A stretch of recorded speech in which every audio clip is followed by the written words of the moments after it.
جربنا اذكى واغرب خدعه تيك توك عشان نقول لكم هتسهل حياتكم فعلا ولا اي كلام، وده الجزء ال 38. فجربنا المره دي مكبر صوت من الازايز، اشياء كيك فراوله، تحويل كيس الشيبس الميداليه، وفتح الموبايل بالصوره، وازور صوتي المره دي عشان عندي برد.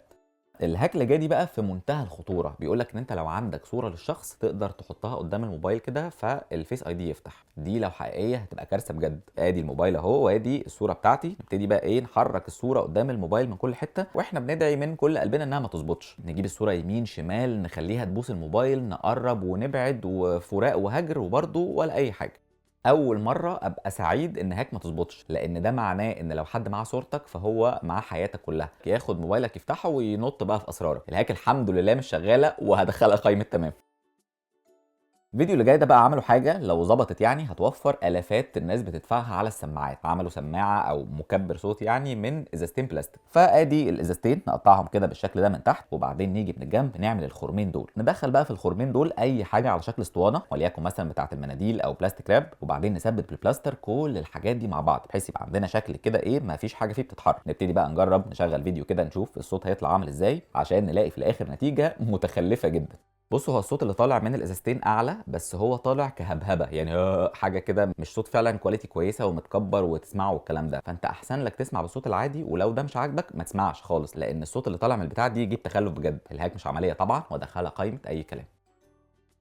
الفيديو اللي جاي ده عملوا اجمد كيكه فراوله، كانك بالظبط جايبها من لابوار، طبقات من جوه كده وفي فراوله في كل حته، والفكره ان هي تبدو سهله. بنبدا في الاول خالص بحشوه الكريمه اللي بتبقى بين الكيك والفراوله. بنفضي كيس كريم شانتيه في بوله، عليه كوبايه لبن بارد، نضرب كويس جدا لحد ما الكريمه توصل للقوام ده، وبعدين نعمل كيكه فانيليا بالطريقه العاديه خالص. بعدين نجيب بوله نفرد فيها بلاستيك راب بالشكل ده، هو ده بقى اللي ايه المفروض يعمل لنا الشكل في الاخر. نبتدي نرص شرايح فراوله في كل حته في البوله، بعدين نرص الكيك فوقه ونتاكد ان كل حته متغطيه بطبقه كريمه. نرص طبقه فراوله كمان على طبقه كيك وكريمه لحد ما نقفل البوله كلها وندخلها التلاجة عشان نطلعها ونتفاجئ بشكل رهيب. طبعا هي كطعم عاديه يعني زي اي كيكه فانيليا بتحط فيها كريمه وشويه فراوله، يعني حلوه طبعا وكل حاجه. بس الحلو فعلا في الهاك دي هو الشكل. انت لو بتعملها مثلا لحد بتحبه، بتحتفل بعيد ميلاد حد، هيبقى شكل مبهر جدا على انه معمول في البيت. الهاك شكلها وطعمها حلو في نفس الوقت، فهدخلها قائمه تمام. الهاك اللي جايه دي بقى بتقول لك ان انت ممكن تعمل ميداليه مفاتيح من كيس الشيبس المفضل بتاعك، اللي هو تجيب مثلا تايجر او سباتز بلون معين، وفي تلت ساعه بتحوله لميداليه. طيب هو الموضوع ما فيهوش خطوات خالص، غير ان انت بتجيب صينيه الفرن، تحط عليها ورقه زبده، وتحط كيس الشيبس اللي انت عايزه، بعدين ورقه زبده كمان من فوق، وتضغط بصينيه فرن تانية بحيث يبقى مضغوط كده بينهم زينا كلنا، وتدخل بقى الكلام ده الفرن لمده ربع ساعه على درجه حراره 180 عشان نلاقي في الاخر النتيجه دي. كل حاجه مشيت مظبوط. الكيس فعلا حجمه صغر جدا، اتحول لحاجه كده شبه البلاستيك او الكرتون، يعني تمسك هي فعلا ميداليه كانك شاريها من بره. بس الشكل بقى زفت زي ما انتم شايفين، اللون مش طالع خالص زي اللي كان موجود في الفيديو. حتى برضو لما جربنا نعمل في كيس تاني بس حطينا عليه زيت على اساس يعني يفرق في اي حاجه، طلعت برضو نفس النتيجه بالظبط. اشتري ميداليه عادي ب 30 جنيه زي دي. الفيديو اللي جاي ده بقى بيقول حاجه صادمه جدا، ان السكر البني اللي انت بتشتريه على انه اختيار صحي اكتر هو سكر عادي بس متلون. مش متاكدين طبعا من الكلام ده، عشان كده هنجرب. طيب احنا حطينا السكر البني ده في صفايه، نزلنا عليه كده بالميه من فوق حبه حلوين يعني، عشان نتفاجئ ان الميه اللي تحت فعلا اتلونت. فقلنا تمام، نركن بقى السكر ده على جنب لحد ما ينشف عشان نشوف لو لونه طلع ابيض فده معناه انه كان متلون فعلا. احنا لما حطينا ميه نزلت متلونه، بس في نفس الوقت لما سيبنا السكر ينشف فضل برضو فيه نفس اللون اللي هو المصفر ده. فاحنا مش عارفين اللون اللي نزل ده لون السكر فعلا لون صناعي، دي حاجه بقى محتاجه تحليل. فالهاك دي مش هندخلها ولا قايمه من الاثنين.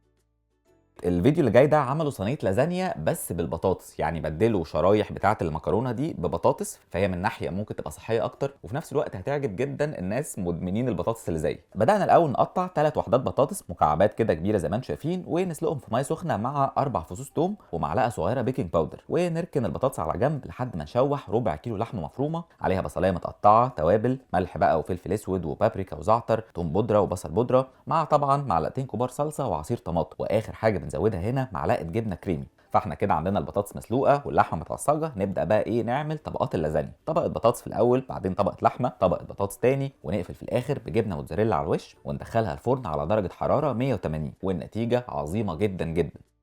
بصوا هي حلوه جدا جدا، مش اختراع يعني بالمعنى المفهوم، بس بتشبع اكتر بكتير. يعني الحجم اللي هتاكله من صينيه البطاطس دي مختلف، في الغالب هيبقى اقل من كميه المكرونه اللي هتاكلها، فانت هتاخد نوع نشويات اللي هو من البطاطس احسن بكتير من اللي هتاخده في المكرونه من الدقيق الابيض. القوام كمان بتاع البطاطس وهي كريمي كده مع اللحمه حلو قوي، بس كاختيار مختلف للي بيحبوا البطاطس وكاختيار صحي اكتر هدخلها قائمه تمام.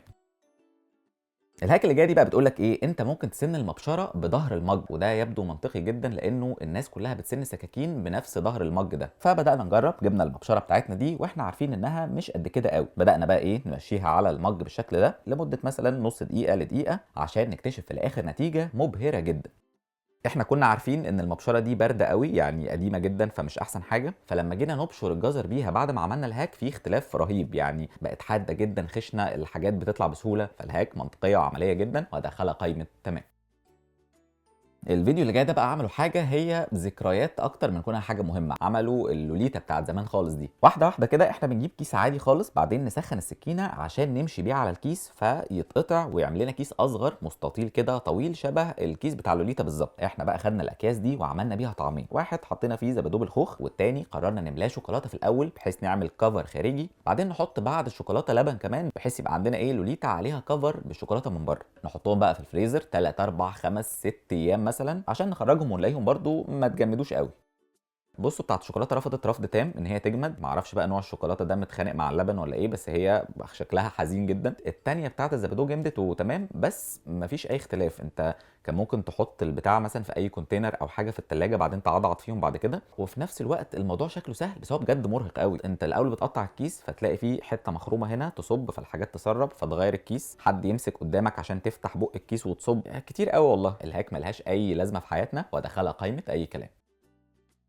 الفيديو اللي جاي ده عملوا حاجه شبه المهلبيه كده او الجيلي، شكلها فظيع وعليها فستق من فوق، بس انا مش عارف ايه المختلف فيها. فبدانا نجرب، عندنا 500 مللي لبن عليهم نص كوبايه دقيق ومعلقه نشا، نقطتين فانيليا كمان، طبعا الكلام ده كله على البارد. بعدين نبتدي على نار هاديه نقلب الميكس ده كله لحد ما يتقل شويه، نزود هنا كمان معلقه زبده ونقلب تاني، بعدين نجيب كوبايه تبقى طويله بس شويه وننزل فيها بالخليط، وطبعا ندخلها التلاجة لحد ما يبرد ويتجمد خالص. الخطوه اللي بعد كده بنطلع الكوبايه من التلاجة وبعدين ننزل باسطوانه المهلبيه اللي عملناها دي في الطبق ونبتدي نقطعها طبعا بالشكل اللي انتوا تحبوه، واخر حاجه رشه فستق بسيطه من فوق بتحلي الشكل قوي، المفروض كمان بتفرق في الطعم.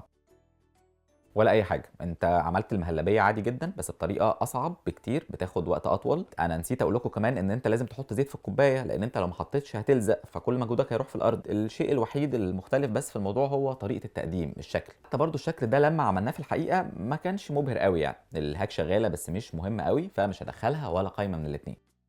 لو عجبتكم الحلقه اعملوا لها لايك وشير، لو ما عجبتكوش اعملوا لها شير بس، وقولوا لنا عايزين نجرب هاكس ايه تاني الحلقات الجايه.